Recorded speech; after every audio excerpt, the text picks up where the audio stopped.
I also just remembered when I went to see Sentimental Value in View, there was an ad, and then another ad, and another ad, and then the production company started popping up.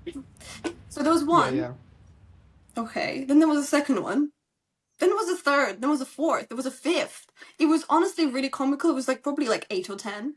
And I was just laughing and I was looking around like, is this a joke?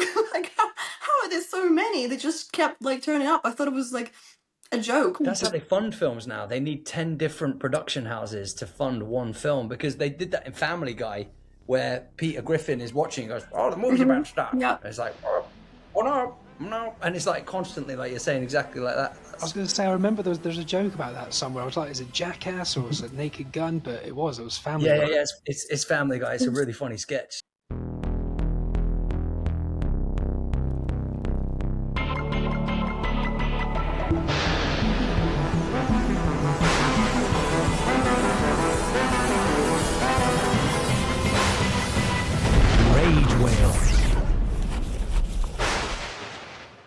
Special guest episode.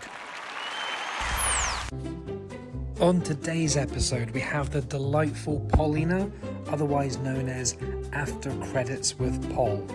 Today we discuss many things such as the Venice and London Film Festival, Billie Eilish, twins, watching classics in a different language, tasteful romance, tough films to watch, music and upcoming movies we're looking forward to. This was a lot of fun. Let's get into it. Welcome back to Ragewell. Today we have Paul joining us today, who is someone who we found on social media on Instagram, and we love connecting with different people who love films as much as we do and do lots of reviews and have their own opinions on there. So welcome to Ragewell, Paul. Can you tell us a little bit about yourself? Yeah, hello, thank you. Well, I'm Paul, called After Credits with Paul on social media accounts that I thought was funny, but maybe it's just a bit long. And I just do TikToks and reels about films, TV, all sorts. I've been to the Venice Film Festival as, a guest, not a guest, but I paid to be there. Paid for tickets. Amazing. So that was quite fun. So I've been there, I think, 3 times now, which is great. I know. I should be honorable. I should have an honorable mention from them. I mean, I'm just trying to go to as many film festivals as I can and watch as many movies as I can and just tell people about what I think. Perfect. That's what we all would love to do. How did you get into Venice? That's not an easy, like, your average person can't just go to that festival. How did you manage that? Everyone can go to that festival. It's actually more, Really? It's really easy. You basically have to just buy a ticket. You literally get any ticket to any of the cinemas. It doesn't have to be the big one. And you have access to the whole festival grounds. Yeah. Oh, that's an idea, Trip to guys. Venice, boys. Yeah. Wow. I didn't know. I thought you had to be part of the production or have been invited or a third party or No. something. So it's really great. Wow. I highly recommend it. You just diluted the prestige then, though, unfortunately, Kev, because then everyone was really in awe of Paul, and then you just literally went, Oh dilute. no. She ruined it for herself. She told us. She could have that's said, true. no, That's no, true. no. Paul, we call that throwing ourselves under the bus. So welcome. You can join me under the bus. I'm always under the bus in every episode. So That's all right. Whereabouts are we finding you today? You're in London, right? Whereabouts roughly in London? Me and Drew used to live there. Yeah, I live in Canary Wharf right now. Oh, cool. Yeah. Ooh. So are you quite high up right now? I'm only on the 3rd floor. Okay. Yeah, that's not where Drew was in South London and I was in North London, but very, very different areas to Canary Wharf, that's for sure. But you're close to the O2, though. You're kind of near North Greenwich, right? So it's like, that's beautiful. Great location. Yeah, actually, I've been to the Billie Eilish concert when I moved here, which was so convenient because I didn't think that was going to be a thing. I mean, I didn't think I was going to live here, but then, yeah. Oh, wow. Oh, that brings up a question earlier that I just went to see Billie Eilish a few months ago as well. Big fan. God. And Are you excited for her concert film, which is coming out? This episode is going to be out in March. I believe it's out end of March, isn't it? Yeah. It is, Kevin. Yeah, isn't it directed James by Cameron. what's his name? James Cameron, isn't Yeah, it? is it? Yeah. Yeah, and her as well. She's not like a side partner. She's directing as well. There's a Yeah. But what collab. a random collaboration. Yeah. Yeah. Isn't it going to be like 3D or something else? There's another element to it as well. Will it I'm be sure. underwater? Will she have to hold her breath? Maybe. No. Like an avatar, no? But I think it's amazing because like that's the thing with Billie Eilish, isn't it? Like she's not just she's an artist. She says that she sees her songs visually first and then writes about her visuals. Yeah. So she doesn't think of lyrics, she thinks of so she's got a music video already done in her head before she's finished writing the Yeah, song. just And she, synesthesia is it called when you see colors, I think. Yeah, instead of Yeah. notes. Yeah, it's quite yeah, it's such an interesting thing because it's like she's so creative in that, and she directs all her own videos and stuff like that. So her concert, me and my friend Emma went to the cinema 2 years ago to see the concert film she released in the cinema, which was awesome. But this looks like another level. Yeah, I mean, she's fantastic. She's just talented all around. From such an early age, I even have, the top, Billie Eilish top. I was really excited to get it. Thanks, Kev. I do, genuinely do. I should wear it. But she's what was it as well? She just won the Grammys for the best film of the best song of the year. A Wildflower, I think. Yeah, but she Yeah. keeps getting them. She just keeps getting all of them. It's like leave some space for other people, but I'm just. But that's the thing. She's actually talented, as opposed to controversial. You might like her, but Beyonce winning everything just because she's Beyonce. Did she write any of her songs? No. Are they good? No. Are her lyrics good? No. And I think people also love the fact. Kev's not a fan of Beyonce. I mean, I think people also love that it's her and her brother. I think that's just people love a bit of a It's story beautiful, as well. Yeah. Yeah. Oh, That's so definitely. beautiful. So rushed. right, when you said like, I'm really interested now. This Vienna Film Festival. How do you actually get to it? 'Cause Venice. Okay. Venice. Just so I'm on the Did I right say track. Vienna? That I'm not saying about the wrong Sorry. country. That's it. Yeah, completely different country. Yeah. So with Venice Film Festival, how much do you pay for it, and what do you get with that? I know you can walk around everywhere, but do you pay for one of the many cinemas, or how does it work? Yeah, so you can get any ticket to any cinemas. Some of them cost as little as like €8, I think. Some of them you can go to even a premiere. That would probably cost you €45, but it's still not a lot as to what I expect it's going to be. So, yeah. Yeah, especially if that big premiere has got Brad Pitt wandering around or whatever, or exactly. something like that. You kind of just walk around and you don't really know if people around you are low-key famous. Yeah. That's it, because it's all the industry people, isn't yeah. it? It's there as well, not just the actors. So there could be like multi-millionaires just wandering around that just know everything and know everyone. They're like super important to know. Did you manage to bump into anyone while you were there? No, but I did catch red carpets a few times because they're just out there. You can basically camp out next to the red carpet. But I was about to leave the red carpet once because I've missed, who was it going to be? Oh my God. Who was in Tar? Yes, Kate Blanchett was supposed to be on the red carpet, but I just missed her. Everyone went in and everyone was starting to like pack up and leave. And then some photographers stayed and, and I'm like, okay, something going to happen, but it's very unlikely. And Oh, wow. Willem Dafoe just comes up. He's just like, oh, hey guys. And then, and then, I'm forgetting all the names. The woman from The Holdovers. Kev. Ooh. Oh, That's I Kev's love The favourite film. Holdovers. The main woman in the film. Olivia? No, Olivia. Holdovers. Joy Randolph. Yes, her. Yeah. She was there as well. Yeah, Divine Joy Randolph. Yeah. She's incredible. I Absolutely. know. It's a great film. And then Kevin Spacey turned up as well. Ooh. What year was It this? was literally last year. Yeah, he's back now. Yeah. He's back. No, he's not. He's back in the bin again as of Oh, about no. a month ago. I feel like all you need is just to turn up at some random red carpet and you're like back into it or something. Yeah. Back in the game. Well, we don't want to repeat stories every time we hear this name, but but there's someone in this group that's hung out with Kevin Spacey. Really? I mean, you make it sound like Yeah, the story ends in tears. Oh god. Yeah, lack of trousers and not true. It's not true. It's not true.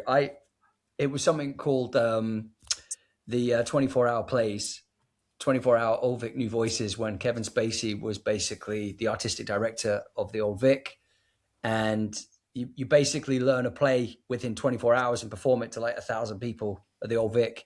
But he was there. Do you know what I mean? Doing his thing, and that actually sounds terrible. He was there, inspiring people in their individual plays and encouraging us to be good artists. Right. Yeah, that explains a lot. Yeah.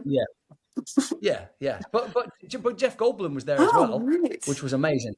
So yeah, he was the buffer. That's the cooler part of the story. yeah. Isn't Jeff it, really? Goldblum, he's just such a cool cat. He's just the coolest guy. We did like a Meisner class with him, like just really random. Like we had a bit of downtime, and yeah, that was very, very fun memories. I still don't understand. And Paul, do you know what Meisner technique is? Not really. No. Not many people do, Drew. When you say it like matter of fact, but Yeah, well, we did the Meisner technique. no one really knows. No, about so Meisner's just the funny thing is, if you read the Meisner book, it's kind of like the cure to insomnia, because it's people just basically rephrasing the same thing. So like, I went to the swimming pool today. You went to the swimming pool today? Yeah, I went to the swimming pool today. You went to the swimming pool today? Yeah, I went to the swimming pool today.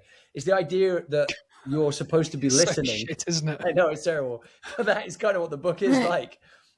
So I made him laugh. I said, is it me or is the book really monotonous? He's like, yeah, the book is like not great fun at all, even though that's how you're trying to learn the Meisner technique. But when you actually physically do it with another person in front of you, it becomes really fun, because the idea of listening rather than just saying something, it's the idea that you hear the way they say something and it evokes an emotion and you repeat back the same phrase. So interesting. What? How do you spell it? This is like sick man you just asked. MEIS.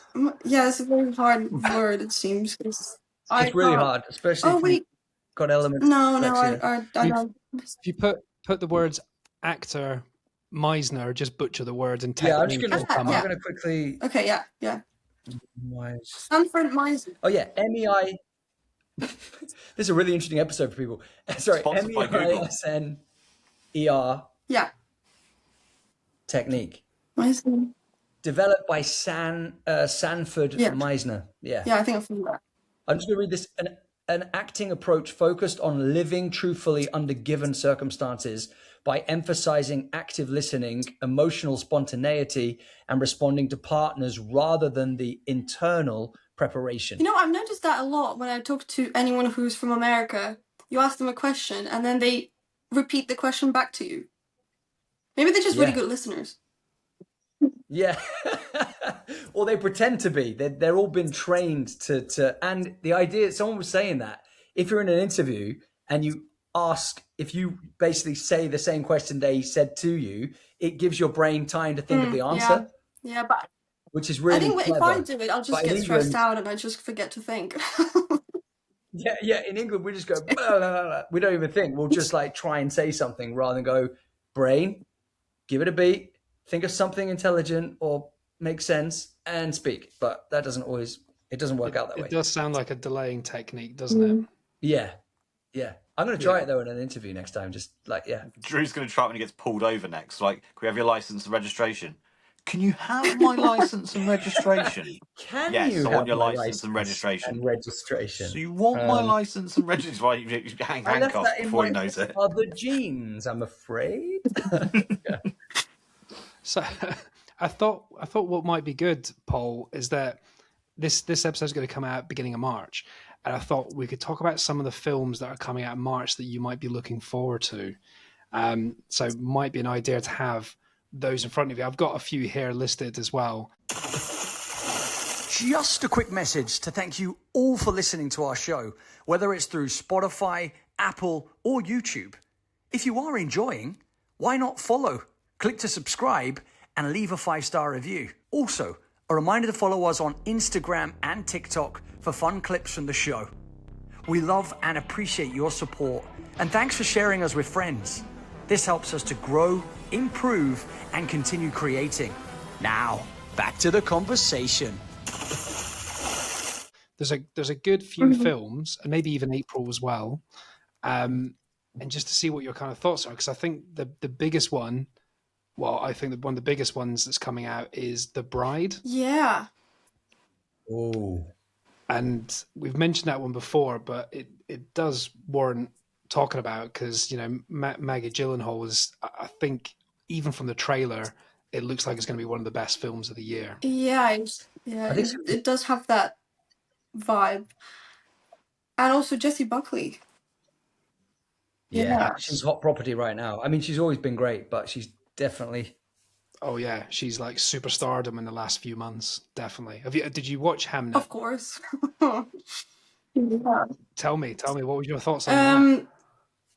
Well, the first time I watched it was at the London Film Festival, and it was quite early on, so I wasn't ready for an emotional, feeling emotional. So everyone around me was crying and sobbing, but I had a bit of a lump in my throat, but I was like, okay, I can hold this together.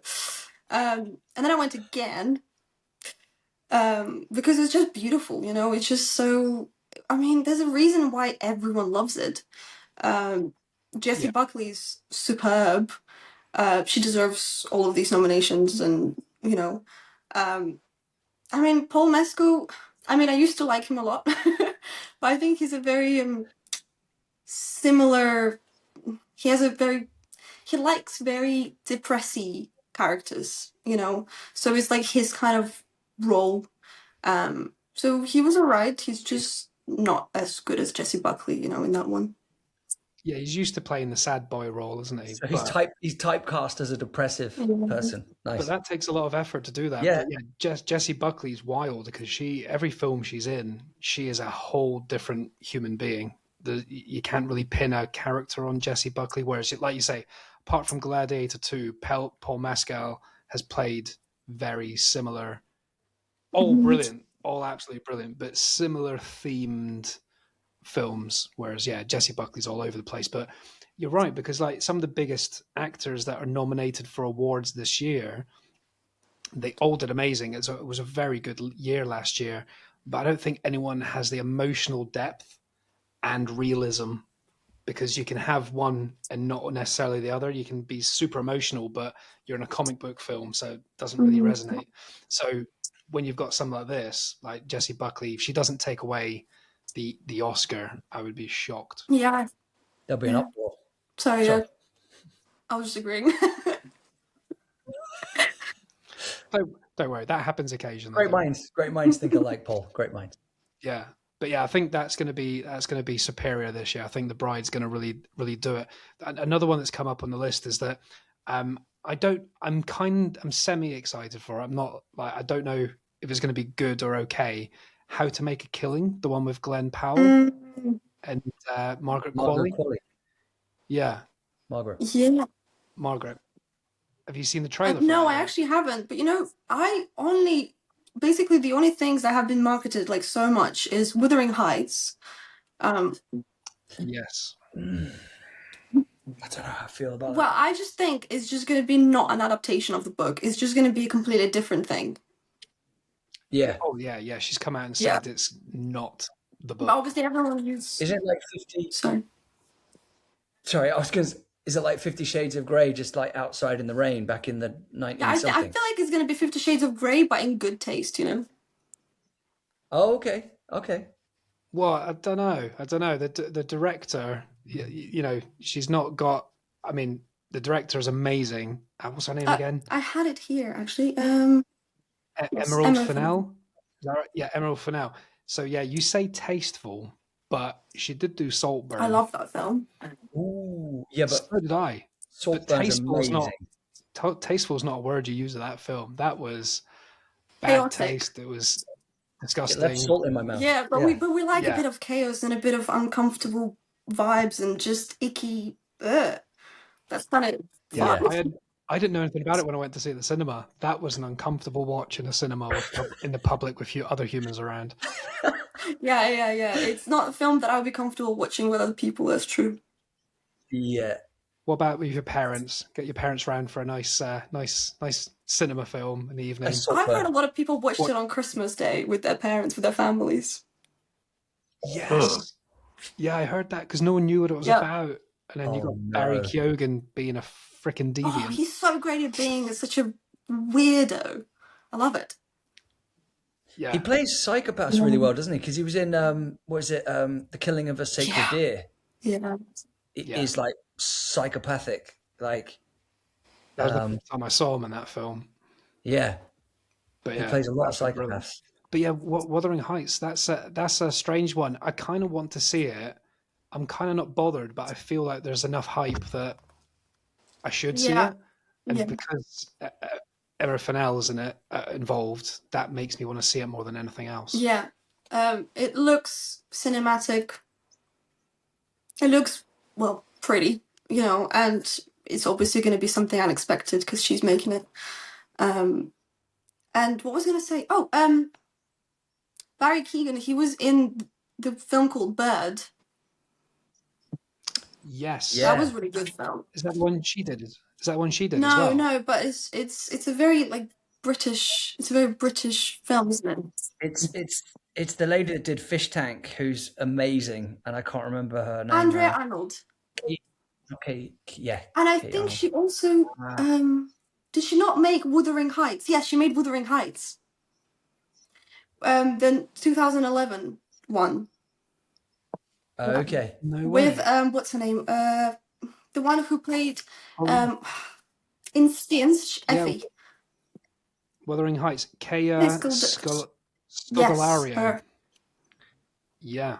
Is that the one with Fassbender? No. That Wuthering Heights? No. Yeah. No. Okay. No, he's not in that. That's the main character. There's a couple of people, but more TV people in that one, so it's kind of a smaller adaptation. Right. But yeah, that's the thing with that. Like for now, like the trailer is obviously very one way, and I am wondering, like you say, when you saw the trailer for Saltburn, there was nothing that mental in the trailer. There was hints and little bits of bait, but you no idea it was that extreme. So I'm wondering if Wuthering Heights is going to go fully take a left turn that we don't know anything about. That you'll watch it thinking it's that sort of 50 Shades of Grey in the 18th century, and it's actually going to go mental. Yeah, it probably is. Yeah.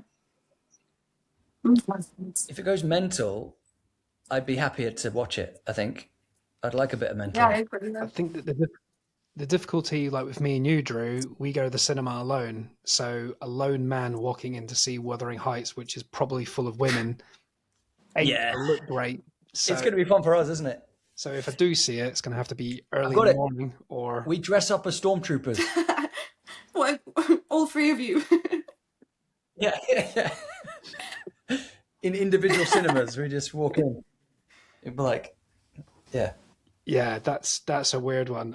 I might have to wait for streaming for that one. Or a minion. Yeah, actually, we should wait till it comes out. No, go see it on we the should big do that at home. screen. I mean, look, Paul, we are always in the cinema, holding up the pillar for movies on the big screen. But Certain we ones might might be a get bit strange looks. uncomfortable. We might get strange Well, who looks. cares? Yeah.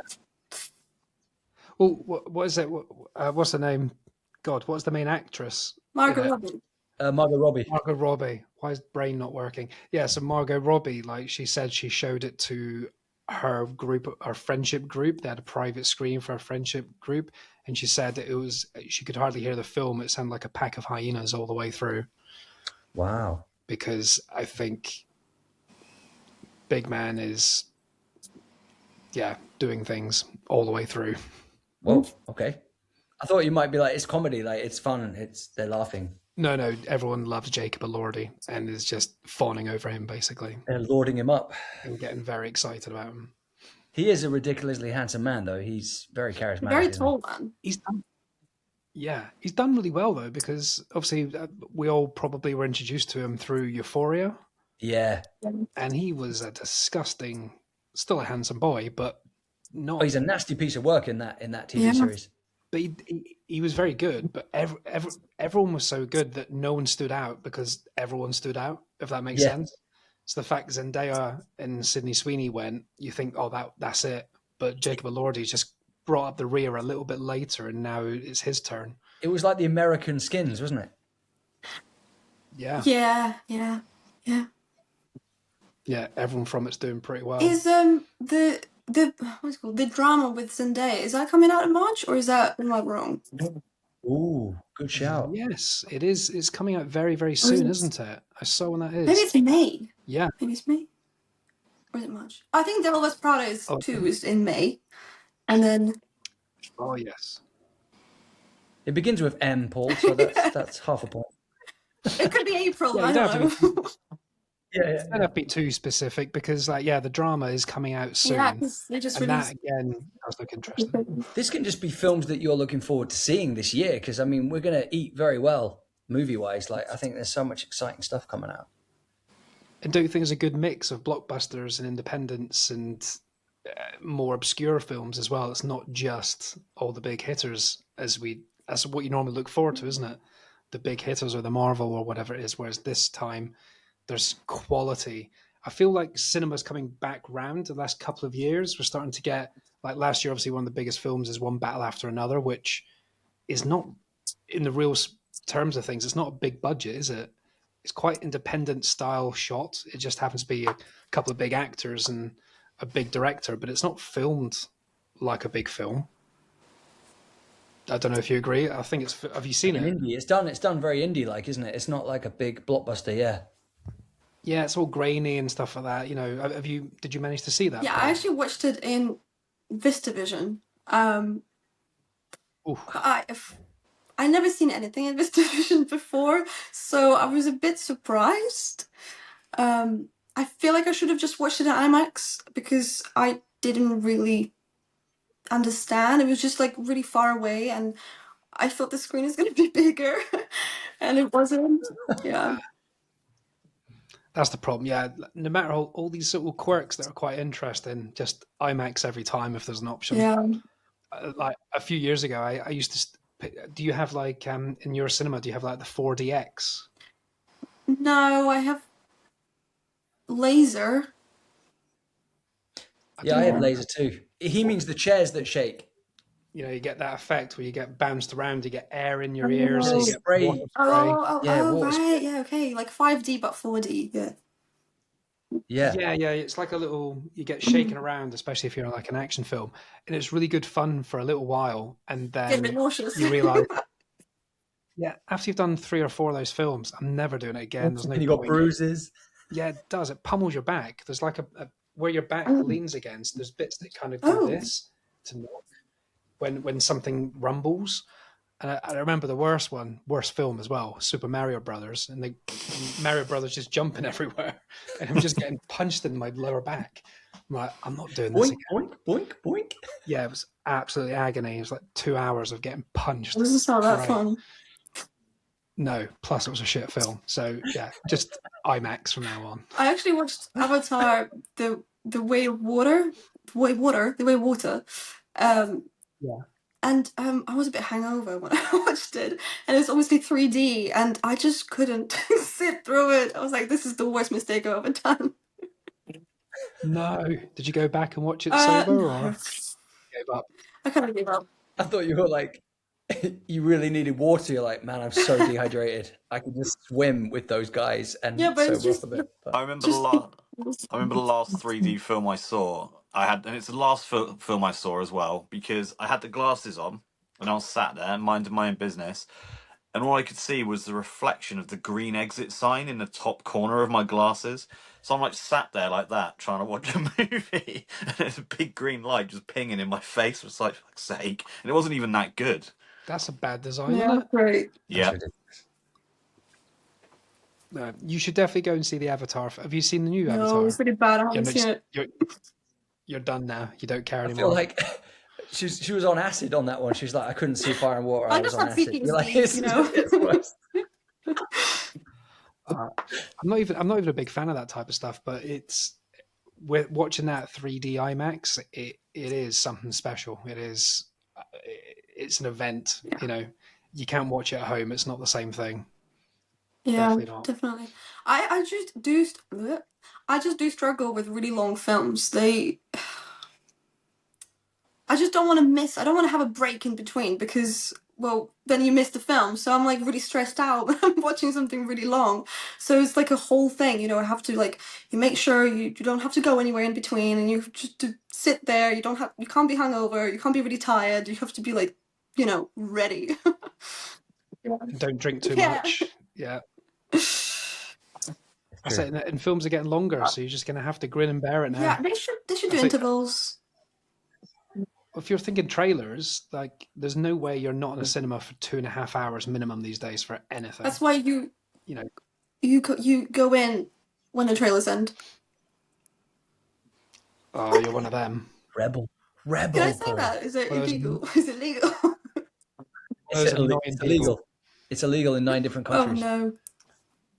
No, I'm kidding. See, I can time it because I know there's usually 25 minutes from start time to beginning, and the first 10 minutes is nothing. It's adverts. So I know that I can leave my house at the screen time, drive to the cinema, which is like 5 minutes away, and be in my seat as it starts. And then if there's an issue or delay, I'm still in plenty of time. But these people that turn up, that are clearly trying to miss the trailers like you, and they've misjudged it. And then 10 minutes of the film, the whole intro, the whole premise, and then they walk in and it's like a normal scene. And they're like, well, they walk across the screen. Now. You won't see the film anymore. Like, that did happen to me once, but I've learned a little trick. Oh. It's nothing really. It's you just see the screen time. Oh, no, because it says when the film ends when you book a ticket, and then you can also look up how long the film actually is, and it's roughly about 20, 23, 25 minutes. That's genius.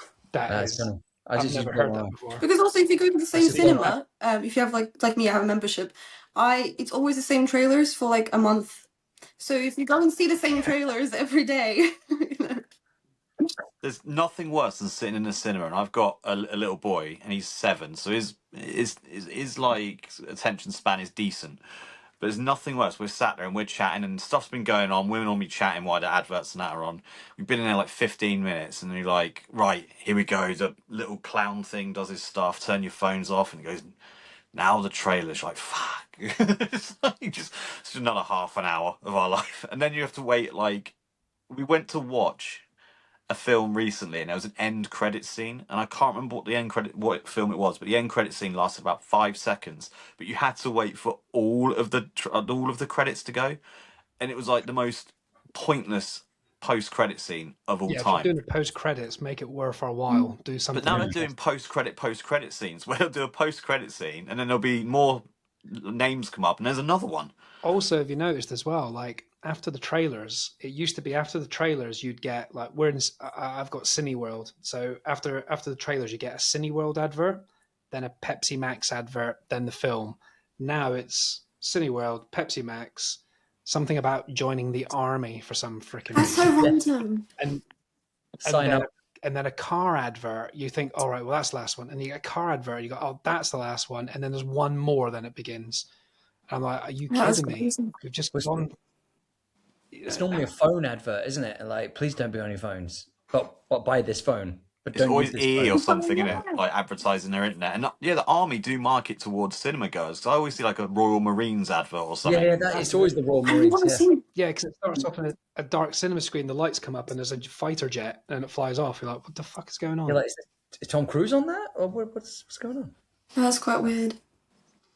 I also just remembered when I went to see Sentimental Value in View. Well, that was happening. There was an ad, and then another ad, and then another ad, and then the film started. No, the film didn't start, but you know the production companies started popping up. So there was one Okay. Then there was a second one. Then there was a third. There was a fourth. There was a fifth. It was honestly really comical. It was like probably like 8 or 10. And I was just laughing and I was looking around like, is this a joke? Like how are there so many? They just kept like turning up. I thought it was like a joke, but well, yeah. That's how they fund films now. They need 10 different production houses to fund one film, because they did that in Family Guy, where Peter Griffin is watching and goes, "Oh, the movie's about to start." Yeah. And it's like, "Oh no, no." And it's like constantly, like you're saying, exactly like that. I was going to say, I remember there's a joke about that somewhere. I was like, is it Jackass or was it Naked Gun? But it was Family Guy. Yeah. It's Family Guy. It's a really funny sketch. like- He's like, "Oh, the tree's opening up into the film," and oh no, Yeah. it's I also saw a reel. Someone did a reel about that as well. So yeah. Yeah, it's true though.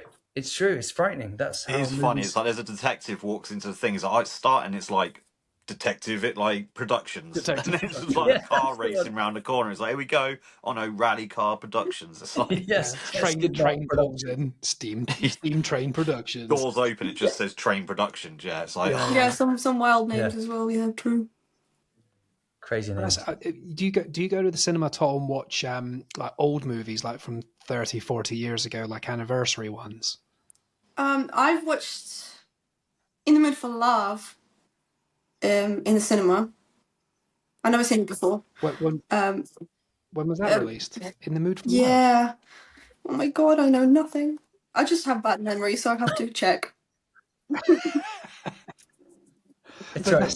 When you watch one of these old films, that's the difference. When it starts, when the trailers end, it's like one word pops up, Paramount, then film begins instantly. There's like 3 seconds film. year 2000. Yeah, do that. You know what?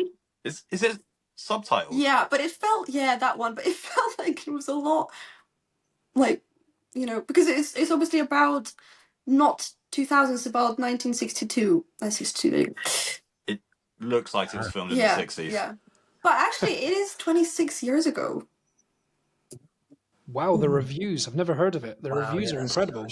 It's all 9s and 10s. Wonderful Hong Kong art house. Beautiful, elegant, and restrained. I like the languages options because you've got Chinese, Cantonese, and Shanghainese, which I'd never heard of. But then you've also got Spanish and French in the middle.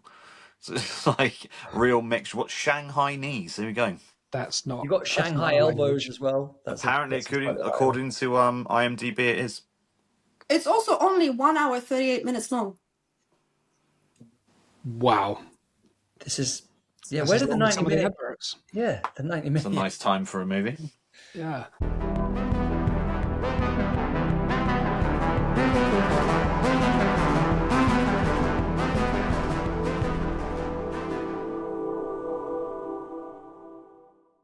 Good old 90 minutes. Here's another film that's I'm interested in March. Are you a fan of Ready or Not? Oh my god. Oh yeah, number 2. Do you know the one I mean? I don't think I do. Well, they playing hide and seek basically and trying to kill the girl. Yeah. What's her It's name? a very dark version of hide and seek. Yeah, Samara. Yeah, and they all turn out to be vampires. It's called hide and kill, pretty much. Hide or get killed. I don't know. No, I don't know. Do you I know? feel uncultured. Okay, I feel so uncultured then. Definitely Paul, watch you'll it. love it. Don't feel uncultured not watching that. I didn't watch it until like about a year ago. It came out in 2019, but I was late to the party. It looked like a B movie. It looked a bit crap, but it is not. It's fucking epic. So good. Right, Yeah, Andy it's- McDowell is in it. Yeah, it's got Adam Brody in it as well. There's a lot of people in this. More people than you would expect, and then the sequel's got loads more people as well. Some big people as well from like the original Screams and random things like that. But like she like marries into this family that are all demented. She doesn't realize, and they have a party and they play hide and seek. But if you get caught, you get murdered. Well, So I the family are just hunting down this bride, and she's got to Haven't they got- survive. Connections to like Satan or something. I can't remember that. I just remember them murdering. Yeah, But yeah. it's funny. It's like slapstick. It's like it's dark and twisted, but it's funny and light in a weird That way. reminds. Yeah. It's like Cluedo, but a bit darker.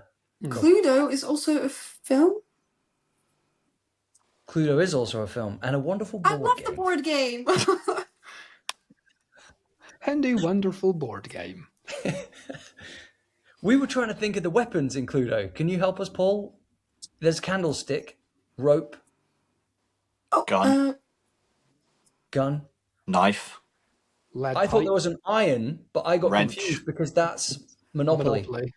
There's a wrench. There's a dog. No, but that's Monopoly. no, I think that's a character. I think Unless you beat someone with a dog. that'll be Yeah, a you don't bit throw a terrier at someone. traumatizing, Carlo. Murdered in the living room with the dog. He'd be like, what? Professor Plum had a terrier slammed in his face. Yeah.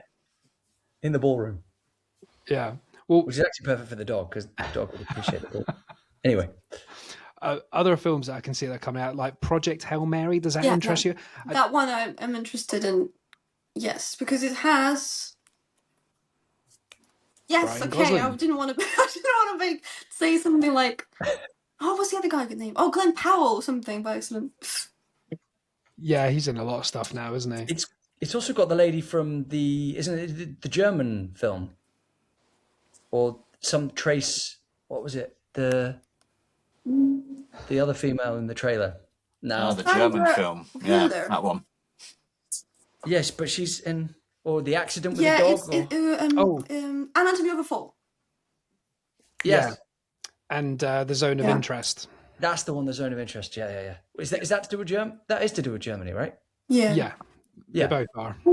And she is German. And I think she was the one that said she would never do a film depicting a Nazi because it's so regressive of their culture in Germany, and then she played a Nazi because the script was so good and powerful. Have you seen Zone of Interest? I have, yeah. What did you think? It's obviously like very well made, but it's one of those films that's about such a big topic that I don't know. I felt really uncomfortable. Like, I know you're supposed to feel uncomfortable, but I don't know. It was bleak, wasn't it? It was tough. But there was like, don't you like those choices at the beginning where it was that black screen and just the noises, and then halfway through that big red screen, it just had noises of industry. Oh my god! And it's like fly on the wall, and the camera just doesn't move.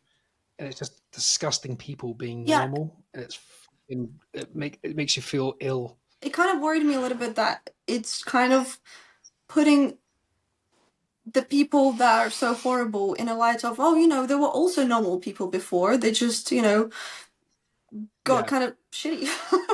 But I mean, they're just evil people, so I don't know. Yeah, it does make me laugh. Actors' morals sometimes. Like she said, it's all about the script, but in reality, it was like, look, I'm not paying a Nazi. We've got $10 million. Yeah, okay, I suppose I could play a Nazi. I mean, I do think it was a good role, and I think it was interesting because, like you say, it was disgusting. But like the scene, there's a scene where the men are, I think the worst scene is the women just divvying out all the people's jewelry that they've just been killed. And it's just like, oh, we're just having tea, cake, and do you want this necklace? Do you want this? It's horrible. But the scene where the blokes sit round and they're just discussing the efficiency of the machines, and they're like, oh, we've got this engineer who can speed up the heat and the filtration so we can burn more things. They never say bodies. They never say Jewish people. They just say, we've got a more efficient way of burning the products and we can make this process more efficient. Like they're talking about shoes or iPhones. And you don't click what they're talking about because they're just the cameras at their face kind of pans down to the drawings, and you're like, oh god, it's horrific. I think it's because that, like you're saying, they're so cold and normal about it that makes them almost sociopaths or psychopaths. Like that, there's no empathy for what's happening. I watched the other day and I regretted it afterwards. I was like, The Boy in the Striped Pajamas. I haven't seen that for years. Oh, it ruined my day. I was like, why did I do that? I was having such a nice day. And it's such a confusing film because at the end, you've got this dad that's like a Nazi, but you almost feel bad for him, even though he's done it. And you're like, don't really know how to feel about this whole situation right now. And it's just they're in that, when they see that, they look up and he's there with his little mate and, yeah, that's a rookie error, James. Yeah. You should have watched A Bug's Life instead. Oh, you know what? Well, You know what's moral of the story: don't swap clothes in a concentration camp. But Sorry, Paul, go on. or just, don't have concentration camps. Yeah, that's yeah, I much mean better. that's number one. But one thing that ruined my life forever was Schindler's List. Oof, Rough film. heartbreaking. Yeah. I kind of regretted watching it because it just made me cry so much. Yeah. There's I don't know why we've gone down this. Oh yeah, because Sandra Huller's in that film, but Yeah. this is quite a deviation Yeah. from a From whimsical space. alien film. We left Ryan Gosling and the alien in space. And Went we've gone straight into- to Nazis. How did that happen? What? Sorry, that's my fault. Taika Waititi, he did. I don't know how to describe it apart from a Nazi film. Oh, Jojo. That's it. I was trying to think of the name. Jojo Rabbit. Jojo whatever it's called. Rabbit. Jojo Rabbit, yeah. Holy shit! Why do we always have such cheery names? Well, it's a comedy though, dude. That one's not so. That's darkly comic. Oh man. yeah, that was that. But That's why that was so good, is because it is a kind of whimsical comedy, but the heartbreaking bits are more heartbreaking because you don't. Yeah. If you're watching a Nazi film, you're going to be like, "Oh, this is depressing. I'm prepared for it. I'm going to learn about history and bad things. I'm prepared for it." Jojo Rabbit is just a fun little boy playing, and then shit goes wrong. And that scene with the dangling legs and the feet and the shoes, oof, that killed me. Yeah. But again, that's good about films, isn't it? Like you see one trajectory and then it goes. Like, Well, it's you go to be moved though, right? I think art is so powerful because sometimes when we feel numb in our daily jobs and our kind of boring existence, depending on what we're doing in our lives, you go and see a movie and it hits you on such a level that it reminds you of the hurt or the suffering or, the resilience of our species and how you can get through difficult things or, it's a powerful experience. Definitely. You want to feel something, no matter if you're grossed out or terrified or laughing or. Oh, another thing I was going to say, the big trend recently, I feel like, has been thriller mixed with comedy, like dark comedy and thriller combined. That's been a very big thing recently. which film are you referencing? Like, If I had legs, I'd kick you, for example. I've not seen that yet. It's only just come out this week. Yeah, I think hasn't it? it's either coming out now or has come out. Yeah. Oh, did you see it in your special Yeah, film I've festival? seen it myself. I saw it in Venice, darling. And then, oh my god, what was it? Oh, oh my god, I forgot all the films that I literally was going to reference. There's a recent new film. Dark comedy. Dark comedy. I mean, there's a lot that you can kind of. I was going to say Sinners, though. I was going to say Sinners actually has loads of dark comedy. When he's like, "Can I get back inside the bar?" And he's like, "Why can't you just walk on in here?" He's like, "Well, that's not very nice," And he's like missing half his face. You're like, "What?" Actually, no, he isn't missing half his face at that point. That's a spoiler. Before that, yeah. Yeah. I mean, and to go back to all these like deep and meaningful things, back to Project Hail Mary with Ryan Gosling, which is like such a silly concept for a film. It's like Armageddon level silly. Yeah. Like James's fact, where it's easier to train drillers to become astronauts than astronauts to drill a hole. This is the same thing. It's a school teacher to go to outer space to communicate with an alien to save a planet. Yeah, it does look like a film that a lot of people are going to enjoy. It looks like a. Yeah, it's low hanging fruit, but that doesn't mean a negative. That it's still going to be fun. It's based on a bestseller, though, isn't it, man? It's going to do incredibly well, I think, because normally when books are made into movies, if they do the book justice, they're done really well. Like, Yeah. Well, they've got a base already, haven't they? Yeah, that's what I mean. Yeah, another thing I've noticed, so many films are made after books. So many. I didn't know that. Like Mikey 17. Is it Mickey? Mikey 17? Oh, Mickey 17. That's made on a book. Based on a book. I didn't know that. Like a little bit, because I've wrote something about it, because I just noticed every single film that I've been watching was based on a book, and I was like, hang on a second, like how many films are there that are based on books? And so many. Die My Love. Mickey 7. Yeah. Kevin and I did a little talk about Mickey 17, and Bong Joon-ho made it 17 to make it more intense and more brutal of how they treated Mickey's character. Because Mickey 7, you're like, oh, they only tried to kill him 7 times. You're like, yeah, well, they bring him back, and then kill him again. But like 17 just sounds so brutal. Yeah. I love that film, actually. It didn't get much hype last year, but I genuinely thought it was really good. I haven't good. finished it. I started it with my parents in a different language, and then I never finished it because I had to leave. Oh, Rebel. Oh, God. Well, we were saying Who does that? What animals I do know. that? with the whole doubling up, because you've got Michael B. Jordan is playing two brothers in Sinners, that's obviously nominated for Oscars, and then you've got Robert Pattinson playing twins. And there's a film called Twinless, which is literally about twins. Yeah, and I think they do the same process, because I was watching the making of Sinners because I bought it the other day, and how they do the whole process with CGI and get a double and then put the face on. So I think they did a similar kind of process with Mickey 17, which would be quite interesting. Yeah.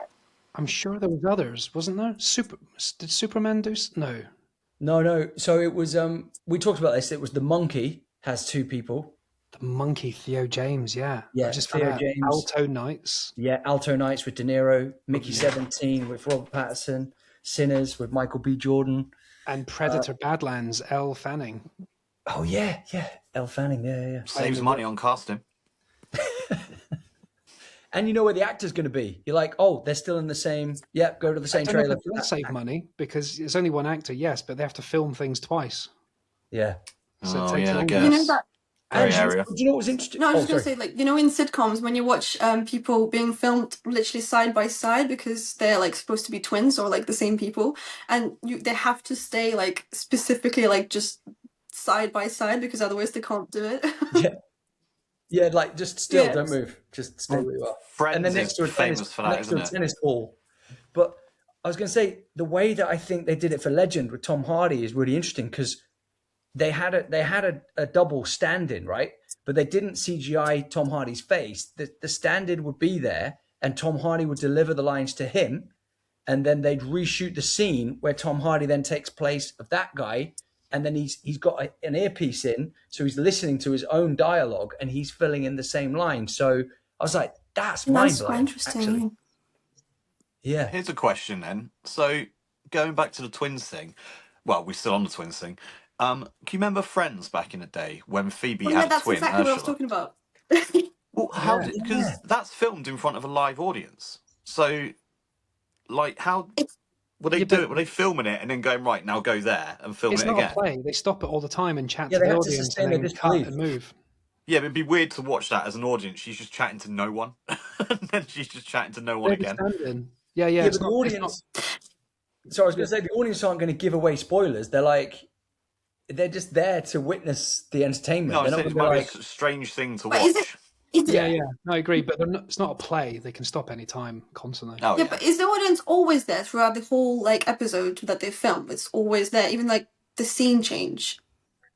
Yeah, they're there for 2 hours to do a 30-minute show, aren't they? But sometimes they've got canned laughter, though, so I don't know if they're always Sometimes. All the time.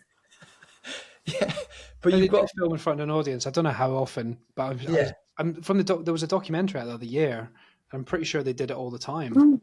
They might have just hyped it up if the audience didn't laugh enough. They might have just canned laughter to boost it, maybe. Would they replace people and go, hey, guys, you in the front row, you didn't laugh as well. Can you leave, please? I can't do canned laughter anymore. Especially on British comedy canned laughter. Or someone walk through a door and someone will go, It's like...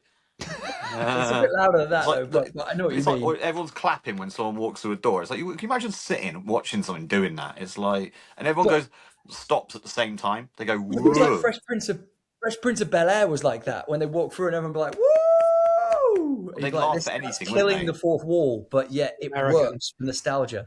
But that's the thing as well. Don't you laughs quite quietly most of the time? If I'm watching something, if I laugh, it's very rarely do you go, ha, ha, Yeah. ha. No, because you're mental if you do, don't you? But people's laugh sets you off. There's certain people that, what is it? There's certain actors, people say when they hear them laugh, or comedians, when they hear them laugh, their laugh makes other people laugh. Yeah, Yeah, I laugh at other people's laughs quite a lot. Do you laugh at other people's laughs? Yeah. Oh, it is infectious, isn't it? Laughing. Yeah. I just had to check when I was just about to say something as well. Like, so like another couple of films coming out in the sort of into the April crossover. Lee Cronin has got a new movie, The Mummy, but it's not the sequel of The Mummy with Brendan Fraser, which they're currently making at the moment. It's a different The Mummy, and Lee Cronin is the guy that has done things like Evil Dead and stuff like that. Oh yeah. Oh, it's be a proper horror. So yeah, it looks like it's going to be a dark. I'm really Cool. scared of. Oh, we saw a teaser of that, I think. Oh, Yeah. sorry. No, I'm just gonna say I'm really scared of horror. I have to sometimes Google if there's gonna be any like Jump jump scares. scares. Yeah. Well, I mean, you're meant to be Bring a scared of pillow. Yeah, horror. no, Bring a but in pillow the with you cinema. to the cinema. If I'm going to the cinema, bring I a have pillow to be with- prepared. If I'm just watching it at home, yeah, sure, it's fine. But I tell you what, that is really not your fault, but it's really annoying. Like when I go, my partner Sadie loves horrors. She loves them, and she'll go and see a horror with me. But every now and again, when you're in the cinema watching, you're like excited because you can feel the tension. Something's about to happen, and it happens. You go, yeah. You look over, and she's like that, like head in her top. I'm like, why'd you come out if you're not going to look at the thing? honestly, I have to watch horror sometimes with like closing my ears and eyes at the same time, but kind of looking through like this. It works. That's crazy though. That's like ordering a cheeseburger and saying, "Oh, no cheese, please." I'm You're kind of like, what? I'm kind That's of what like you paid muting for. the sound a little bit and like just muting the vision. La la la crazy. la la. That's But I mean, crazy. it's a good horror though. A horror has got to be good if you have to look away. If something's that intense, you go, "Oh, that means it did its job." Here's another way that you know that a horror is so good. If you watch it during the day and you're shitting yourself, it's still Oh scary. yeah. I've watched horror films at like noon. I'm like, okay, cool. We're just, we'll have lunch in a bit. And I'm like, it's not even dark. It's like, it's just fucking scary and I think tense. that's Like, so wrong. Who watches that? I mean, I there's the one film I watched during the day was Blair Witch Project when that first came out. I got it on VHS from a dodgy guy on the market, so it hadn't come out yet, and I went home straight away and watched it like at 11 a.m. but that feels even more meta. Like he did it to those people. Like, hey, this is something I made about 3 children. You're like, what? Like, that's even But scarier. what films did you watch at like 11 and 12 that made you feel so scared? I I'm at saw 11 a.m. in the morning. no, I saw talk to me, talk to her, Talk to me. talk to her. No, talk to The me Hand. first and then talk to her. Talk to her. The hand. Talk to somebody. Talk. I'm doing too much talking. Wait. But with the not hand. Pedro Almodovar. That's No, the Australian one with the hands. talk. That one. Yeah, oh, so it's talk to me. It Okay, is talk to me. It's not talk to her. Yeah. that's confusing. My Oof. The sequel might be called Talk to Her, though, if you know what I mean. But yeah, so that scared the absolute shite out of me, and then Absolute shite. the absolute shite. Have you And seen then Bring Her Back yet?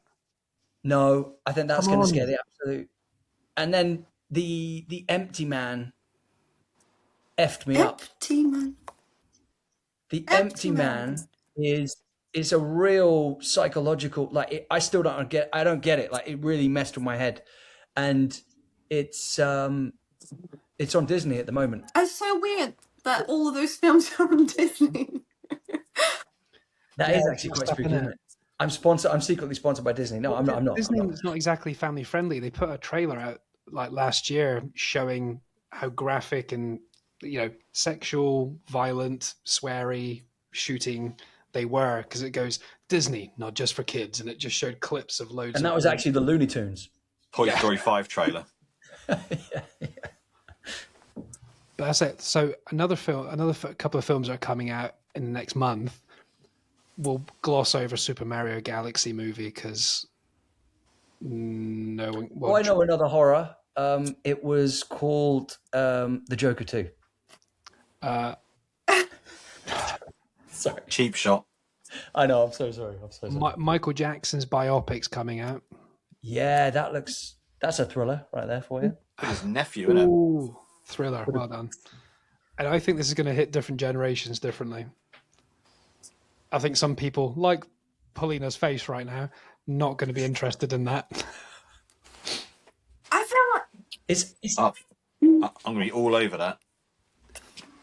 Go on, what I are you don't going to know. say? I mean, I don't really know. I mean,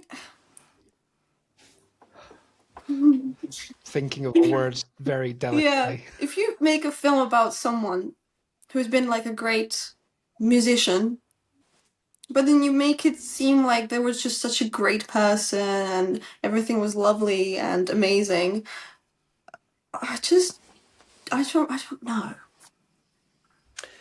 I kind of See, agree, but I yeah. don't think the film is going to be like that because some of the things I've seen, you know that this is a weird kind of side jump, but there's that film with Will Smith where he plays the tennis, the father of the King Venus Richard, King Charles, King. King King something. Yeah, Richard. that that shows the darker side of young people being brought into that kind of fame so quickly.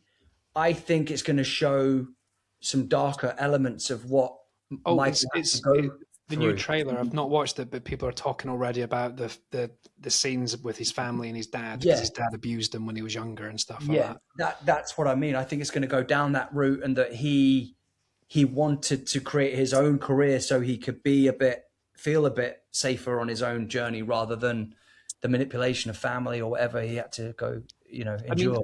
there should be two types of films because I know what you're saying, Paul, but as a fan from a child, I want to see a celebration of him, and yeah, there should be a more dramatic, darker version, but I don't think they'll mix very Yeah. well because I think people are too obsessed about the bad things that they think he's done, but he was, not that means anything this day and age with the criminal system, but he was cleared of everything and nothing legally happened along those lines. And people have different beliefs and things like that. But yeah, it should be mentioned, but it probably won't be in this film, I don't think.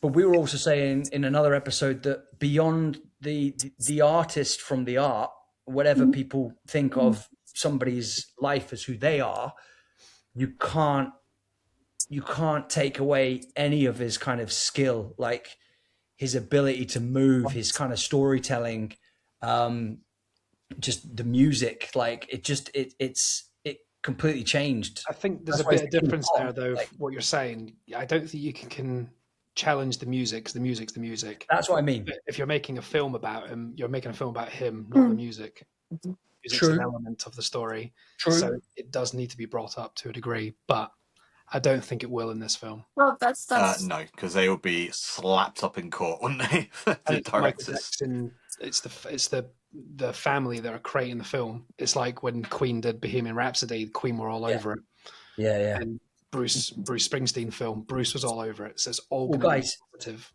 it's Antoine Fuqua is doing the directing, so he's like Training Day and loads of other films. Like, we're in good hands. Like, it's going to be incredibly well made. Like, Quoi. and didn't yeah. they also say that they had to remake the ending or something because they thought they had access to something, but actually they couldn't really talk about it. So now it's just completely different to what it's meant to be in the beginning. I heard Oh, something like that. All right. I I'm didn't not know sure. that. I'm intrigued. I'm intrigued. Like even like the Elvis film was fantastic, and that was again not true to life because it was fantastical in places, but they got the permission from the Elvis Presley Foundation to do things, and they had to get signed off, and so there's lots of Yeah, definitely. bureaucracy and red tape. Yeah, Bureaucracy, yeah. yeah. So nothing can ever be complete when you get to those levels, and you're talking about these people. You've got to toe the line to a degree. I hope they do some controversial bits, but not too much. But also, like we've always said with biopics, there has to be an element of conflict and drama because it in some messed up way, it's still entertainment. It's not like you're watching a documentary. It's entertaining, isn't it? So, Exactly. The Beatles. Yeah. Yes. oh, Now you're great talking shout! my language. 4 different films, right? Rumor has it. Boom. Barry Keoghan again. Keegan. But it's gonna have 4 different Kieran. films.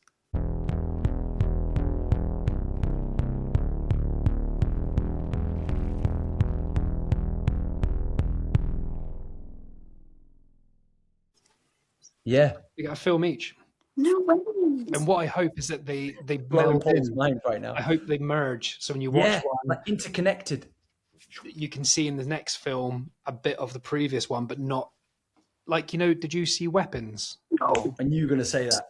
That's Did you clever. not see it? Oh, I can't even reference. Oh, watch it. So Well, good. you can. It's on Prime. So what Kevin's basically saying is it's almost got like what the fuck is it called now with theatre? It's like a promenade effect where a character is in the background and the character you're following goes past an important character, and then later on you see it from their perspective. Oh, right. Okay.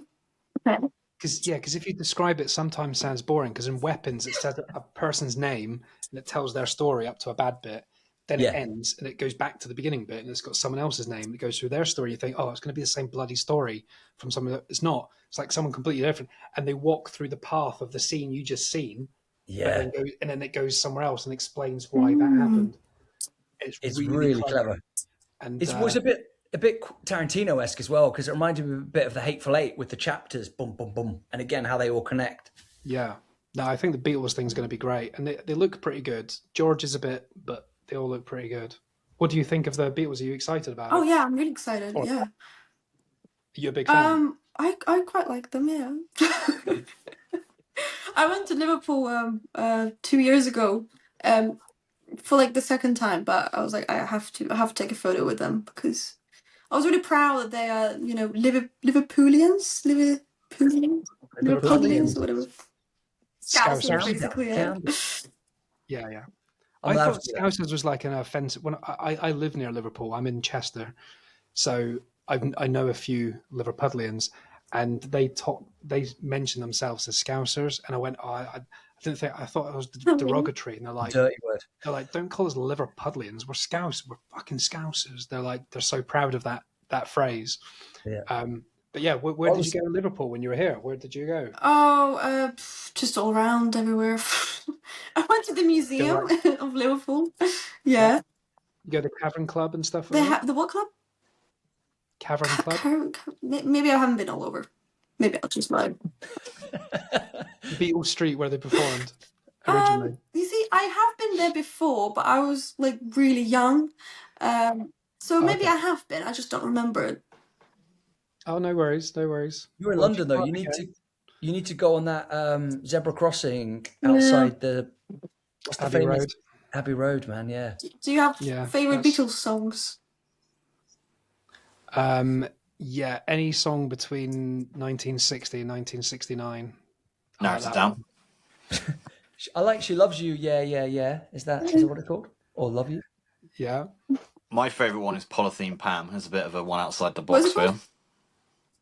Polythene Pam. Yeah, that's very outside the box that I don't think I've heard it. Hey Jude, it's a super quick song. It's very, very short. But it's really cool. It's like very upbeat and almost a bit modern. Doesn't sound like the Beatles. Yeah, I think it's difficult. Submarine. It's really impossible to pick a Beatles. I mean, bye, Kev. Across the Universe is amazing though. Yeah. Across the Universe. Yeah. I've got them all on vinyl. He's whipping out his vinyl. Ooh. I've Got a Feeling is one of my favourites. You got a feline, actually. I like While My Guitar Gently. He's got a feline. Yeah. And sorry, laughing at my own joke. Terrible. Oh, Everybody's Got Something to Hide except for Me and My Monkey. It should be you and your cat, you and Stanley. Do you know that, Paul? Wow. Is there like a special album that I don't know about that is just... This one, the White Album. But I know about the White Album. Maybe I just didn't listen to it, which is weird. No, there's no way I'm supposed to listen to it. To hide except for me and my monkey. No. This episode's a musical, Paul. So Helter Skelter. That was great. What are you going to say? The first metal song to ever exist is Helter Skelter. First metal riff, first scream, metally. Paul, I feel like you might have got the eggshell version of the White Album. Oh. Yeah. I mean, what I can see online is it has Obladi Oblada. Oh, yeah, that's a tune. Possibly the worst one they did. I think a lot of people hated. Yeah. Yeah, it's not great. It's just very catchy. It creeps into your head. It's an earworm. Oh, so many good ones like I'm Only Sleeping and like I'm Looking Through You. What we've gone deep. I've just like Rubber Soul is one of the best albums as well. I also really like Pink Floyd. Oh, yes. Do you also have Pink Floyd vinyls?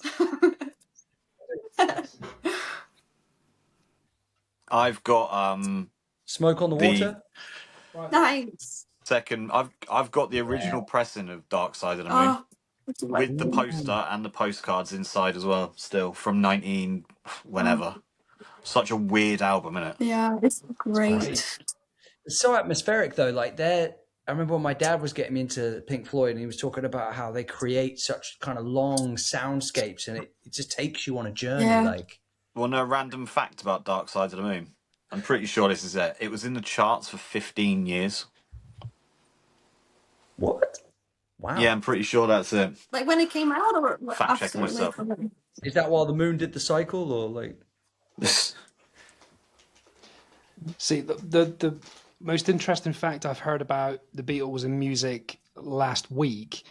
I don't know if anyone knows or cares. I don't. But Robbie Williams released his 16th album.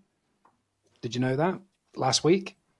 He was going to release it a couple of weeks ago, but Taylor Swift or someone was releasing an album, so he delayed it a week. Anyway, he got a number one album, and he's now got 16 number one albums. So Wow.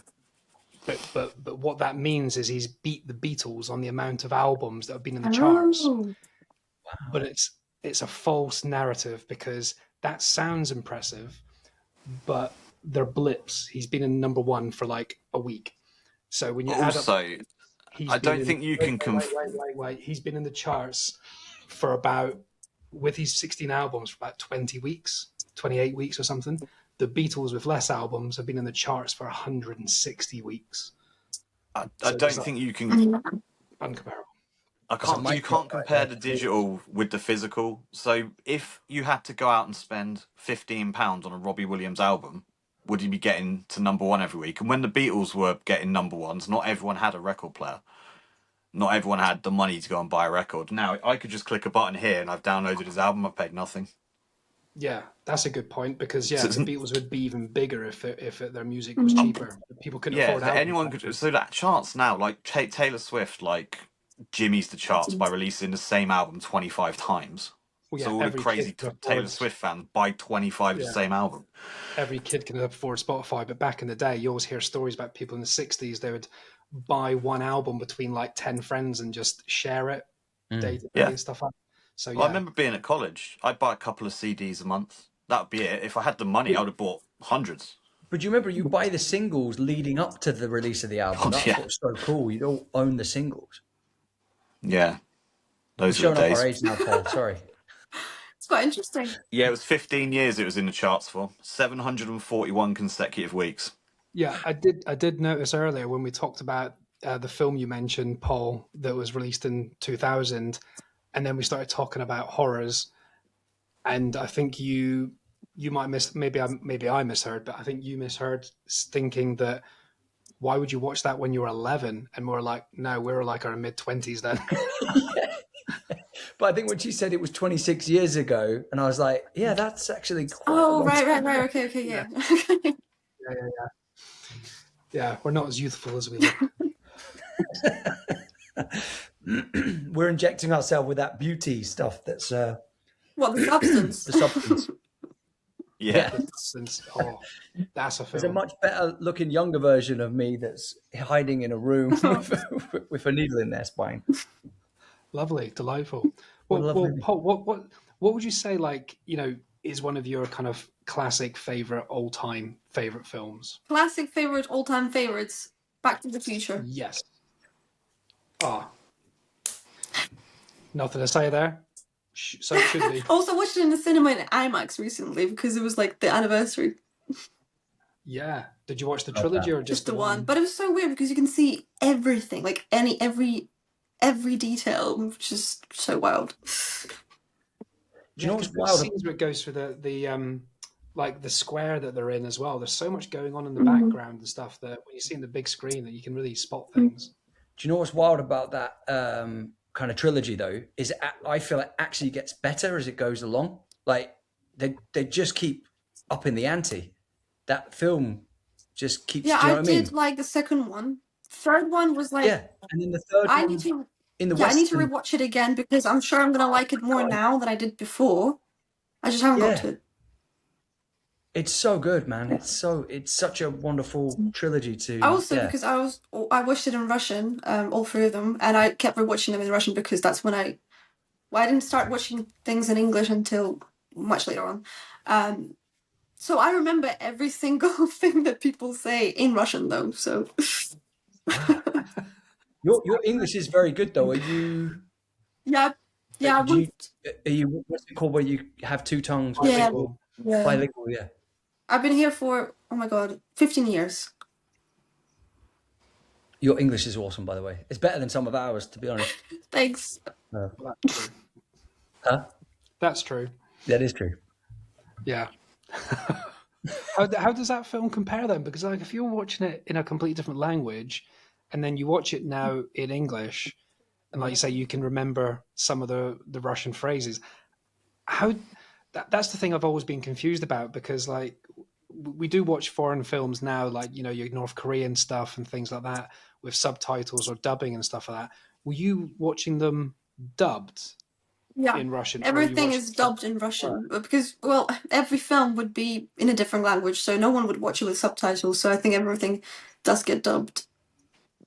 How weird is it watching it now in English and like seeing the comparison? Does it affect your memory of it or how you A experienced little it or bit, your yeah, understanding? because also the voices of actors are very different. Yeah.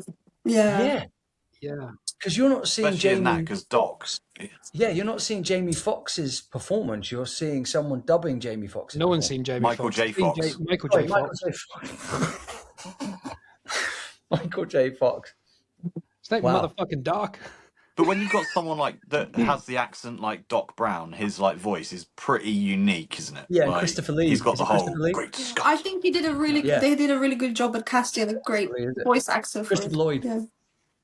So it was he was great. I liked both of their characters in Russian dubbed as well. So Wow. yeah, yeah. Nice. Oh, Drew, it's Christopher Lloyd, not Christopher Lee. Yeah, I did know. I said Lloyd. You'll All hear right, it back yeah, if Christopher you hear Lee's this back. Dracula, isn't he? No, I know. I just butchering people's names And and bring amazing. it back to Michael Jackson. Christopher Lee is in Thriller. And You mean Christopher Lloyd? What? No, Christopher Lee. Oh, he does the voice, doesn't Lots he? of 1,000 years come to terrorize your neighborhood. That one. So good, that bit. So good. Sorry So to good. bring it back to Michael. No, it's great. It's great. No, I think that's a great choice. That is, it's in all of our top films. I love that. It's one of those films that no matter if you turn the TV on and it's on quite a lot, if you catch it minute 12 or minute 30 or minute an hour, you're watching it. Yeah, you're in, man. You were locked down. You were not. Yeah. I remember there's loads of times that I reckon for like 20 years I never saw the first 5 minutes since I've watched it the first time. So you forgot about the intro because you always just turned the TV on late. Back when you didn't have streaming, you just watched it when it was on, and you always missed the beginning of it. So I never saw the beginning for years. It's crazy. Yeah, proper weird. But no, thank you very much. Well, thanks for joining us today. thank you for Paul. inviting me. That was no, it was lovely. We love connecting with different people and getting different opinions and stuff. But yeah, that was really lovely. So fun. That's Amazing. Not No, films we and really enjoyed We'd it. like to thank Google as well for Google's part in this podcast. movies and music. Sorry, yeah. Say Because we're what? talking about movies and films, but I meant movies and music. No, Yeah, it's good to talk music as well. What? All right, before we go, actually, what are you like really into Beatles? Like, I'm a massive fan of that. Or what sort of music are Well, you when into? I was younger, my brother is a big music, like, obsessed, has vinyls and all that stuff as well. And he introduced me to Beatles and Pink Floyd. And I think in uni I just like reconnected with Beatles again. So just kind of vibing. Yeah, like Can't no go matter wrong. where you are in life, like the Beatles will always come back. You can be into whatever you want to be into, but there's always a Beatles track that will pop in the zeitgeist and it will hook you back in again. And a little bit of Beach Boys as well sometimes. A little bit of Beach Boys. Love Which Beach Boys. ones? Yeah. Well, that's the thing. The Beach Boys and the Beatles weren't in Yeah. direct competition, but when Paul. they released Pet Sounds, that's just before the Beatles did Sergeant Pepper's, and that's when they saw how much Brian Wilson was playing in the studio. Like he was scared of touring, so he took time in the studio and spent weeks in the studio where it was common for bands to spend a day and do a whole album. He spent weeks and did one song because he was playing with it so much. And then that's when Sergeant Pepper's came out and they went, fuck this guy. And they went mental. Mm. They did all crazy stuff with the recording. So You yeah, should check out the Beach Boys, Paul, if you like the Yeah, Beatles. I definitely heard of Beach Boys. I just can't remember what songs they had. good Oh yeah, Good vibration. Vibrations. Yeah. Okay. That's a tune. Yeah, Oh, God only and Millions knows. of Yeah, God only knows what I'd be Yeah. without you. Yeah. that's on Pet Sounds. Yeah, incredible album. But yeah, I love that sort of world because they all bounce off each other. Like you mentioned, well, we both mentioned Helter Skelter on the White Album, which is one of the first metal songs in the world. That was created. I listened to so many podcasts about Beatles and Wings and Paul McCartney, but there was, again, because there was no internet, people just heard things on the grapevine and tried to outdo each other. It was all friendly competition. And Pete Townsend from The Who said that the people had started talking that they'd heard this song from The Who that was the heaviest thing on earth, like bone crushing, heavy. Back then, didn't take much to be heavy, just a dark riff. And Paul McCartney was like, he had never heard it. He was like, I need to create something better than that without hearing it. So he just went and did Helter Skelter out of nowhere. And that song was like the heaviest song at the time, basically, and really wild, especially like the White Album. It's like melodic and chilled. And then you got Helter Skelter, which is just completely out there, especially in 1965. I was going to link Beach Boys to a movie, actually, and I think it's actually a pretty damn good movie. It might have gone under the radar, but the Beach Boys' Don't Worry Baby, which is in Deja Vu, which is a Tony Scott film starring Denzel Washington. Oh, I know that one. It's so good. And Val Kilmer, actually. Val Kilmer plays like a kind of detective in it, and I can't remember what. Don't remember the Beach Boys being prominent in it or anything. Yeah, no, it really is, because the Beach Boys plays at the beginning of the film, the intro of the film, and a big kind of climactic moment because it's on the radio of a car connected to the main theme. So it's quite a big deal, actually. That's it. Should do an entire episode just talking about music in movies because it can be a pivotal part of a film, can't it? Yeah. It's Paula Patton and Jim Caviezel, which is a really hard name to say. Oh yeah, I know what you mean. And Jim. Cool. Sorry. Jim Caviezel. There, yeah, Deja Vu, Paul. That's a really fun sci-fi, mind-boggling Right. movie. Classic cover art as well. With a bit of the Beach Boys. Don't worry, baby. All right, we'll let you get off to bed. It's got quite late now already, isn't it? Yeah. But no, thank you for joining us all the way from Canary Wharf in London. You legend. Yeah. Well, I'll catch you on social media. Keep in contact, and I'll let you know when I'm getting everything shared. Great. Yeah. Thank All you. See you later. Really nice to meet Thank you. you. Enjoy the rest of your All right. evening. Yeah. You too. Bye. This has been Rage Whale. Thanks for hanging out with us. We hope you had a whale of a time.